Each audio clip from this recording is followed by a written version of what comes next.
सिरोने विद्यालय junior college के संस्थापक व नवी मुंबई बीजेपी उपाध्यक्ष राजेश पाटिल ने छात्रों के साथ मनाया अपना जन्मदिन।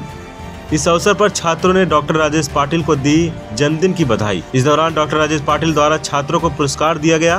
सामाजिक सेवा व शिक्षा को हमेशा से ही आगे बढ़ावा देने में डॉक्टर राजेश पाटिल अग्रसर रहते हैं। आज अपने जन्मदिन के शुभ मौके पे भी डॉक्टर राजेश पाटिल ने छात्र छात्राओं के साथ अपना जन्मदिन सेलिब्रेट किया। साथ ही समाज के जरूरतमंद लोगों को अनाज वितरण कर राहत पहुंचाने का कार्य किया।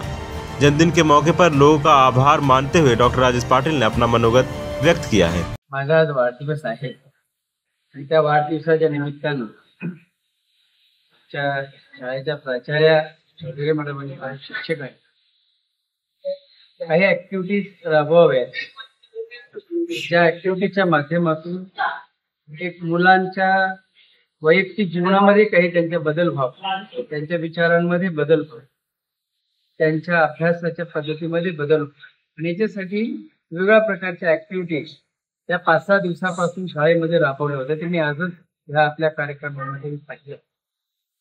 ह्या ऍक्टिव्हिटीज मध्ये शेकडो विद्यार्थ्यांनी त्या ठिकाणी सहभाग नोंदवला. त्या विद्यार्थ्यांचं या ठिकाणी त्या निमित्तानं अभिनंदन करतो.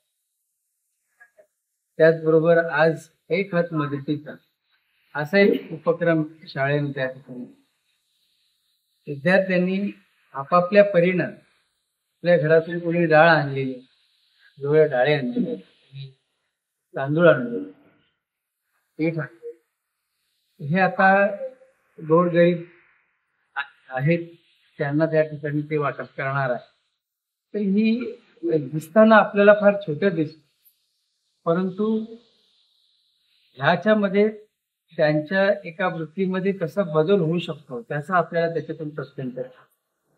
कारण एक हात मदतीचा, आज मदत हा शब्द आपल्याकडे राहिला नाही.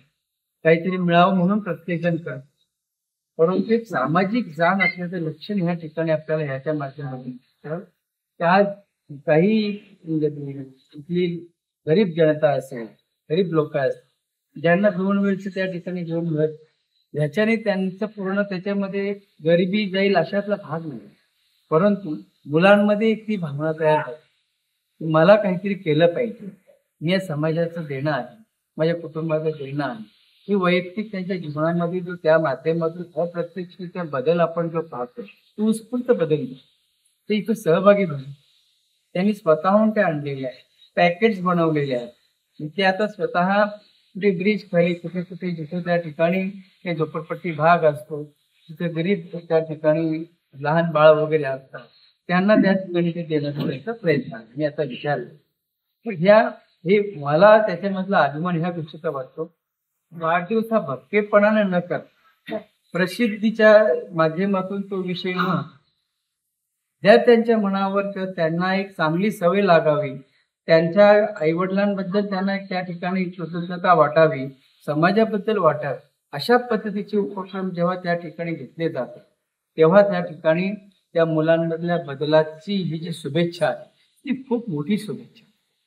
मी ते विद्यार्थ्यांनी आता तेच या ऍक्टिव्हिटीज ह्याच्यामध्ये सहभागी होण्यासाठी अधिक एक व्यक्तिमत्व फुलून येतो, पण त्याच्यामध्ये सहभागी झाल्यानंतर त्यांना त्याचा आनंद वेगवेगळ्या प्रत्येक वर्गामधला विद्यार्थी डॉक्टर इंजिनियर होत नाही.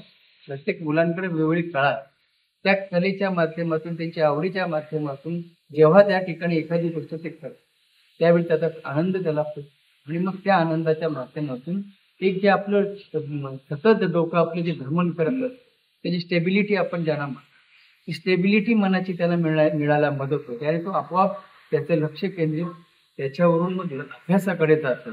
म्हणून ऍक्टिव्हिटीज अशा पद्धतीनं वेगवेगळ्या पद्धतीच्या ऍक्टिव्हिटीज आणि उपक्रमाच्या माध्यमातून माझा वाढदिवस साजरा होतो. हे केक कटिंग वगैरे हा मला त्या ठिकाणी न आवडणारा विषय, आणलेला विषय. मी मुलांमार्फत त्या ठिकाणी ज्यांच्याच वाढदिवस त्या मुलांमार्फत त्या ठिकाणी केक कटिंग केली. मला हे आवडत नाही, परंतु ह्या माध्यमातून ह्या दिवसाचं औचित्य साधून हे सामाजिक उपक्रम राबवले जातात. मुलांवर चांगले संस्कार त्याच्या माध्यमातून घडले जातात. कारण मुलांनुसार शिकून उपयोग नाही, तर तो संस्कार सहज शिकला पाहिजे. ते संस्कार आज कुठेतरी काढले गेलेले आहेत, संस्कार आज कुठे मिळत नाही. नवश्रीमंती आपल्याकडे आलेली असल्यामुळे संस्कारांना आपण बऱ्यापैकी तिळांजली देतो. अशा पद्धतीनं आपल्या शिरोळे विद्यालय ज्युनियर कॉलेजच्या माध्यमातून आपले सगळे शिक्षक वृंद आणि प्राचार्य मॅडम यांनी जी एक संकल्पना त्या ठिकाणी आणली, त्या संकल्पनेच्या माध्यमातून मुलांमध्ये एक त्या ठिकाणी संस्कृतपणा, संस्कार त्या ठिकाणी मिळतात. आपली काही परंपरा आहे, आपण ते विसरतो. आपण ह्या ठिकाणी त्या माध्यमातून त्या सगळ्या गोष्टी केलेल्या आपण पाहतोय. ही सर्वात मोठी शुभेच्छा आहे. आणि मला हार तुरे किंवा काही केक वगैरे कटिंग याची शुभेच्छा असण्यापेक्षा अशाच शुभेच्छा पाहिजे की ज्याच्यातून मुलांवर चांगले संस्कार होतील, पालकांना त्याचा चांगला एक मेसेज जाईल, समाजामध्ये चांगला मेसेज जाईल. हीच माझ्यासाठी खूप मोठी शुभेच्छा. वीडियो राहुल कदम साथ पंकज वीरवंशी की रिपोर्ट, आवाज टुडे, नवी मुंबई.